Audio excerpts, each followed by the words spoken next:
Assalamualaikum warahmatullahi wabarakatuh. Saya Diah Sulawati ingin mempresentasikan tentang komponen sistem informasi. Sistem informasi adalah sebuah sistem yang dibuat untuk memperoleh dan mendistribusikan informasi. Sistem informasi terdiri atas beberapa komponen, yaitu perangkat keras atau hardware, perangkat lunak atau software, prosedur, jaringan dan komunikasi, basis data, dan brainware. Hardware atau perangkat keras adalah suatu komponen dari sebuah komputer yang sifat alatnya bisa dilihat dan diraba secara langsung atau yang berbentuk nyata, yang berfungsi untuk mendukung proses komputerisasi. Hardware terdiri atas beberapa bagian, yaitu input device, process device, output device, backing storage, peripheral, dan software. Software atau perangkat lunak. Software adalah data elektronik yang disimpan dan diatur oleh komputer. Data elektronik tersebut dapat berupa program atau instruksi untuk komputer menjalankan suatu perintah. Berdasarkan fungsinya, software terbagi atas 4, yaitu operating system, aplikasi software, utility software, dan malware.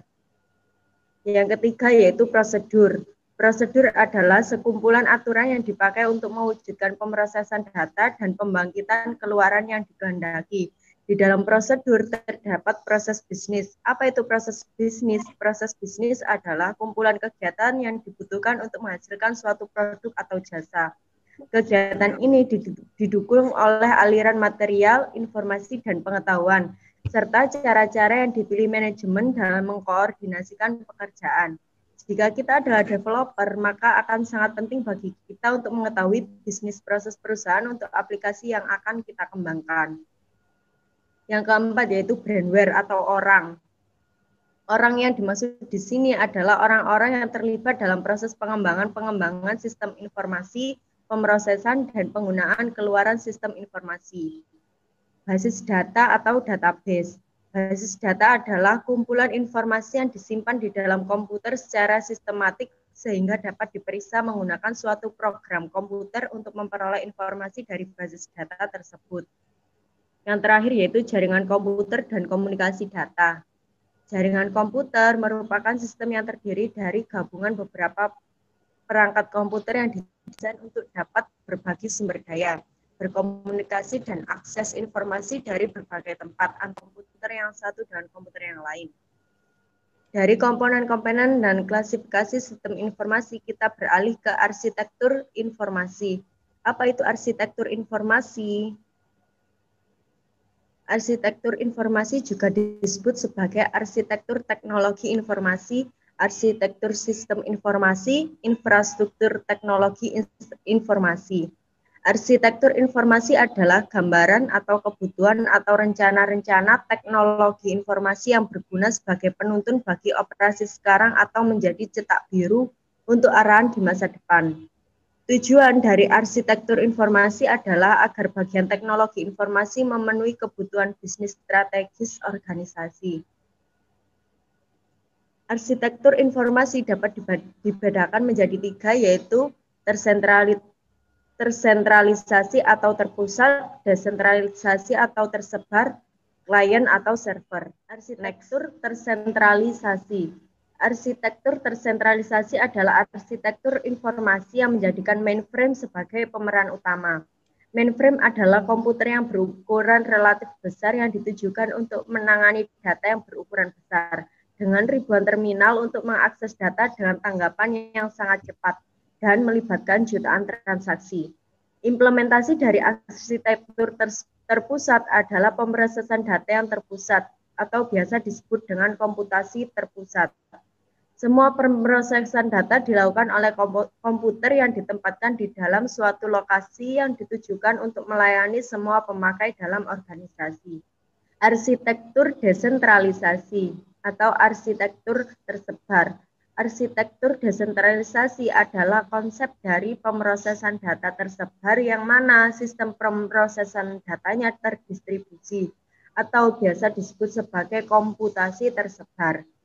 Pada arsitektur informasi jenis ini, setiap komputer mampu melakukan pemrosesan data secara mandiri karena dari satu komputer ke komputer lain saling terhubung oleh sebuah sarana telekomunikasi sehingga dapat saling berinteraksi dalam pertukaran data. Dengan kata lain, sistem pemrosesan data distribusi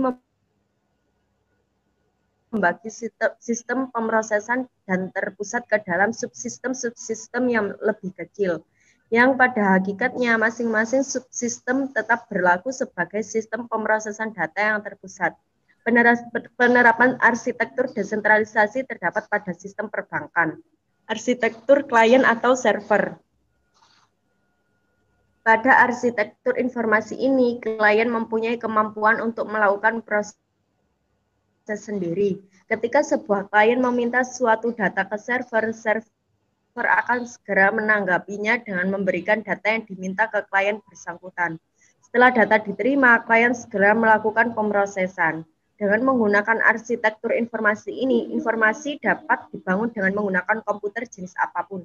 Jika pada awalnya sistem informasi dibangun dengan menggunakan perangkat lunak X, maka untuk pengembangan aplikasi baru dapat menggunakan perangkat lunak Y tanpa perlu ada migrasi sistem.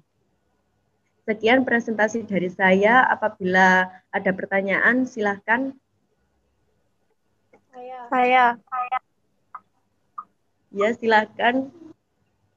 Apa kekurangan kelebihan arsitektur desentralisasi? Ya, ada lagi.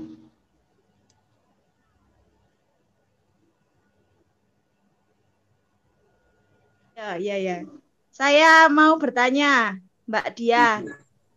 Silakan. Ya, Mbak Deborah. Ya. Dari ketiga arsitektur tersebut, manakah yang lebih efisien yang digunakan? Efisien untuk digunakan. Baik, ada pertanyaan lagi? Ya. Kalau tidak ada, saya akan menjawab pertanyaan dari Mbak Dwi Agustias. Keuntungan menggunakan arsitektur desentralisasi adalah yang pertama penghematan biaya, peningkatan tanggung jawab terhadap pengeluaran biaya, peningkatan kepuasan pemakai, kemudahan pencadangan ketika terjadi musibah. Ada keuntungan maka ada pula kekurangan. Kekurangan dari desentralisasi adalah memungkinkan kekacauan kontrol terhadap sistem komputer, ketidaksesuaian dalam menyediakan perangkat lunak dan perangkat keras, kemubaziran dalam tugas, dan standarisasi bisa tidak tercapai. Kemudian saya akan menjawab pertanyaan dari Mbak Deborah. Menurut saya, sistem informasi klien adalah yang paling efisien karena memiliki pusat data dan klien sebagai pengolah data dan merupakan tipe yang menggabungkan antara sentralisasi dan desentralisasi, yang mana sistem ini merupakan sistem pelayanan antara customer. Seringkali klien dan server berkomunikasi melalui komputer jaringan pada perangkat keras yang terpisah. Namun kedua klien dan server dapat berada dalam sistem yang sama. Dari segi keamanan, aturan mendefinisikan hak keamanan dan akses dapat didefinisikan pada saat setup server. Sekian dari saya. Apabila ada kekurangan, saya mohon maaf. Saya akhiri. Assalamualaikum warahmatullahi wabarakatuh.